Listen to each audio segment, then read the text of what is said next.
नमस्कार सगळ्यांना. माझं नाव आहे कुणाल भोसले नमस्कार, माझं नाव आहे वर्षा भोसले.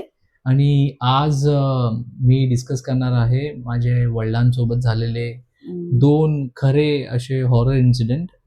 आणि मी जे लास्ट व्हिडिओमध्ये डिस्कस केलेलं आहे की माझ्या वडिलांसोबत भरपूर झालेले आहेत हॉरर पॅरानॉर्मल ॲक्टिव्हिटी. हं, हं. तर हे जे दोन किस्से आहेत ते त्याच्यामधूनच एक दोन आहेत. ओके. ओके. मी प्रयत्न करीन त्यांचे जेवढे पण किस्से आहेत ते माझ्या वडिलांना बोलवू आणि त्यांच्याकडून आपण ऐकू.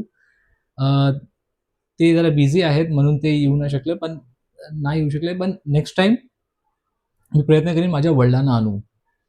त्यांच्याकडून ऐकणं आणि माझं बोलणं खूप डिफरन्स आहे. पण हे जे दोन किस्से आहेत, हे त्यांच्या लाईफचे खूप मोठे पॅरानॉर्मल ॲक्टिव्हिटी झालेले किस्से आहेत. तर पहिला जो किस्सा आहे, हे अ, आज ते 40 वर्ष आधी झालेला किस्सा, 40 इयर्स बॅक. आणि माझ्या वडिलांची एवढी काही शिक्षा झाली नव्हती. एज्युकेशन नाही झालेलं पप्पांचं. तर त्या टाईमला पप्पांचे 2 भाऊ, 2 बहीण हं, वयाने कमी होते, लहान होते ते. आणि माझी आजी हं, ती काही कुठे जॉबला नव्हती आणि फायनान्शियल कंडिशन खूप खराब होती. तर वडील हं, बोलले, "एज्युकेशन पण झालं नाही आहे, तर काहीतरी करायला लागेल. हं, फॅमिली चालवायसाठी कुठे ना कुठे काहीतरी करायला लागेल." तर ते त्यांनी हे डिसाईड केलं, की मी रिक्षा शिकतो. ठीक हं. आहे. रिक्षा शिकतो आणि मग रिक्षा रिक्षा चालवून जी इन्कम येईल, ते आपण फॅमिली चालवूया. तर ते त्यांचे मित्र होते. त्या काकांकडून त्यांनी रिक्षा हं, शिकले ते. आणि रेंटवरती रिक्षा घेतली आणि डे आणि नाईट शिफ्ट दोन्ही करायचे. ते हं, डेमध्ये पण रिक्षा चालवायचे हं, आणि नाईटमध्ये पण रिक्षा चालवायचे. हं, तर नाईटमध्ये ते फक्त हाल्फ शिफ्ट करायचे. पूर्ण रात्र नाही करायचे. मग हं, रात्र, अर्धी रात्री झोपायचे, मग सकाळी उठून परत जायचे. हं, तर एक दिवस असं झालं, की नाईट अर्धी त्यांची शिफ्ट झाली हं, आणि ते घरी येत होते. ते हं, राहायचे साईनला. हं, जेव्हा ते घरी येत होते, तर त्यांना एका माणसाने थांबवलं, रिक्षा हं, थांबवली हं, आणि तो रिक्षात बसला डायरेक्ट. हं, आणि तो बोलला, की मला जायचं आरे कॉलनीमध्ये. हं, आणि तो होता पोलिसवाला. हं, तो बोलला, की आमचं पोलिसांचं तिथे आतमध्ये आहे, गेस्ट हाऊस आहे आणि हं, माझे मोठे साहेब तिथे आहेत. मला तिथे कसं पण पोहोचायचं, तू मला तिथे पोहोचव. हं, तर तो जिद करायला लागला, की "नाही तू चल, तुला मी भाडा डबल देतो." आणि हं, पोलिसवाला पण होता. तर पप्पा हं, बोलले, "ठीक आहे, चल मी घेऊन जातो." तर ते आले साईनवरून आरे कॉलनीच्या आत. हं. आणि आज ते 40 वर्ष आधी आरे कॉलनी म्हणजे पूर्ण जंगल होता. खूप भयंकर, हां, तर भयंकर होती.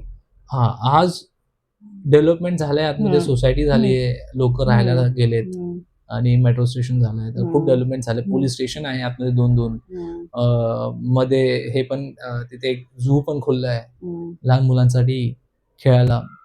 तर 40 वर्ष आधी तर फक्त जंगल होता. तर ते हं, आतमध्ये गेले जेव्हा, तर ते बोलतात, की पूर्ण अंधार आणि हं, जंगल आणि रोड पण कच्चा होता. हं, त्यांच्या गाडीची जी हेडलाईट होती ती येलो कलरची होती. हं, ते पण एकदम डल. तर हं, त्याच हेडलाईटवरती ते आतमध्ये जात होते. हं. तर पुढे गेले.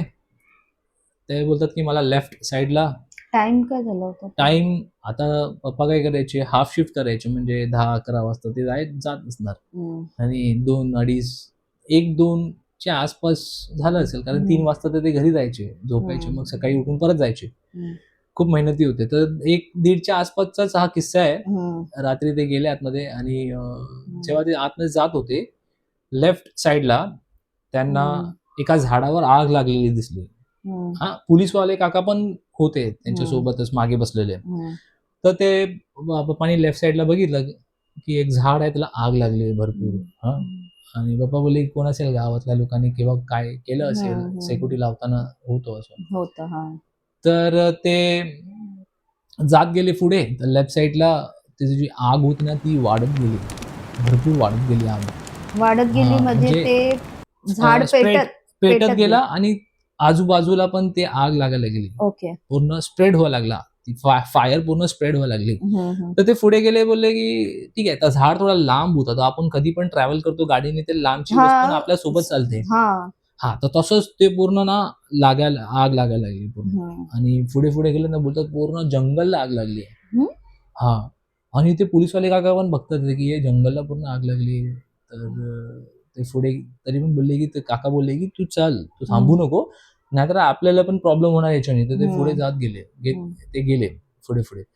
तर ते पप्पा बोलतात की एवढी आग लागली की मला दिसायला लागलं, त्या पोलिसांना पण दिसायला लागलं की एवढी आग आहे. आणि दोघांना जेव्हा पण दोघांना दिसतंय. पण दिसतंय. हम्म. ते जेव्हा थोडा पुढे गेले ना, हम्म. एक ट्रॅव्हल केलं तो पुढं आणि एक नाकासारखा होता छोटासा, हम्म. त्याच्या पुढे गेलं ती आग गायब. हम्म? पप्पा बोलतात ती पूर्ण आग लागलेली, ती पूर्ण आग गायब झाली पूर्ण गायब. आणि पूर्ण अंधार झाला परत. हम्म. अचानक मध्ये डायरेक्ट पूर्ण अंधार. तर ते लेफ्ट साईडला पण बघायला लागले, मागे बघायला लागले, तर पोलिसवाले काका पण बघायला लागले. बोलले हे काय? हम्म. तर ते पोलिसवाले काका होते ना, ते माझे वडील पण स्मार्ट होते, यंग हम्म. होते, स्मार्ट होते. तर ते समजले की ते काहीतरी गडबड आहे. हम्म. तर पोलिसवाले काका बोलले की तू चालत चल, थांबू नको. हम्म. तर वडील पण बोलले हा ठीक आहे. तर हम्म. पुढे पुढे गेले. हम्म. त्यांना ना अजून थोडा पुढे गेल्यानंतर ना बाजूला वेगळ्या वेगळ्या जानवर दिसायला लागले. म्हणजे काय बोलतात आपण, गोट, शेप, हम्म. समजलं, हम्म. म्हैस, हे सगळे दिसायला लागले आणि जनावरांचा आवाज यायला लागला भरपूर, हम्म. मोठ्या मोठ्याने. एवढ्या मोठ्या मोठ्याने आवाज येत होता की त्यांना प्रॉब्लेम व्हायला लागला गाडी रिक्षा चालवायला. हम्म. ते मागचे काका होते ते पण कानाला हात लावून बसले, हे पण एका हाताने कानाला हात लावून ते गाडी चालवत होते ते. आणि हे त्यांना खूप त्रास दिला. हे पर्टिक्युलर म्हणजे बोलतात ना, एका जाग्यावरून दुसऱ्या जाग्यापर्यंत हे पूर्ण त्यांना प्रॉब्लेम फेस करायला लागलं. हम्म. जेव्हा ते परत पुढे गेले तर हम्म. ते सगळे गायब. ते जानवर परत गायब झाले सगळे. ते हम्म. आवाज यायचं बंद, एकदम शांत झालं पूर्ण जंगल. हम्म. तर ते काका पण, पोलिसवाले काका समजले तर भरपूर होत आहे आणि काही गडबड आहे. तो हम्म. त्यांनी माझ्या वडिलांच्या दोन्ही खांद्यावर हात ठेवला, बोलले की तू घाबरू नको, हम्म. रिक्षा थांबवू नको, चालत जा. जेव्हा एक मोठा नाका येणार आहे तिथून मी तुला बोलेन तेव्हा तू राईट घे आणि स्ट्रेट चाल. हम्म. थांबू नको, बस चालत चल. हम्म. तू रिक्षा बंद करू नको किंवा साईडला लावू नको. लावू नको. हा. तर ती जी एंटिटी होती हम्म. तिने स्वतःने माझ्या त्या दोघांना दाखवलं की मी काय आहे, मी कोण आहे. हम्म. तर पप्पा बोलतात की जेव्हा ते रिक्षा घेऊन पुढे गेले अजून, तर त्यांना एका डिस्टन्सवर लेफ्ट साईडला एक माणूस दिसला. तो 8-9 फीटचा माणूस होता, व्हाईट कपडे घातलेले. हम्म. आणि वडील ते काका होते मागे, पोलिसवाले काका, ते पण माझ्या वडिलांना बोलले की थांबू नको, तू फक्त जात जा, कुठे पण रिक्षा थांबू नको, काय पण होऊ दे. तर ते जसे पुढे जात होते ना, तो ती जी एंटिटी होती ती पण फ्लोट होऊन ती पण मागे मागे जात होती. म्हणजे जवळ नाही येत होती. जेव्हा रिक्षा जाते ते कुठलाही एक माणूस उभा आहे त्याचा जवळ येणार ना, पास होणार, तर पास नाही होत होतं, ते पुढे पुढे जात होतं. आणि पप्पा बोलतात की ती एंटिटी आहे ना स्लोली स्लोली मोठी होत चाललेली. आणि ते घाबरले भरपूर. तर ते काका मागून, ते पोलिसवाले काका होते ते मागून बोलत होते की घाबरू नको, तू चल, तू फक्त जात जा, त्याच्यावर लक्ष देऊ नको, तिथे बघू नको, ते काय पण करणार तर त्याच्या ऍक्टिव्हिटीवर लक्ष देऊ नको. तर ते गेले स्ट्रेट आणि तो नाका आला. तर तो पोलिसवाले काका बोलले की इथून राईट घे आणि स्ट्रेट चल. तर राईट घेतलं पप्पाने आणि स्ट्रेट गेले. लास्टला तो बंगलो होता, गेस्ट हाऊस पोलिसांचा. तर ते थांबले. ते बोलले की तू एक काम कर, या वेटिंग रूम मध्ये थांब. ते हे रूम असतं ना आपल्या, ते केअरटेकरचा रूम असतो ना, केअरटेकरचा रूम आहे, इथे तू थांब. थांबले आणि ते बोलले की मी जाऊन साहेबांना भेटून येतो. तर जो केअरटेकर होता तो आला. तू विचारलं की तू एवढं का घाबरलायस.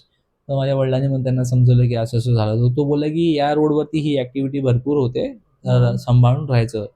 खूप लोकांना भरपूर काय काय वस्तू दिसले आहेत आणि तिथे एक खैस आहे, तो एक खूप मोठा, म्हणजे एक खूप मोठी एंटिटी आहे. ते खैस लोकांना थांबवून मग त्यांचं रक्त पितो किंवा त्यांच्या छातीवर वार करून, पीठवर, बॅक साईडला वार करून, थाईज वरती वार करून ते रक्त पितो. तो खैस असा आहे.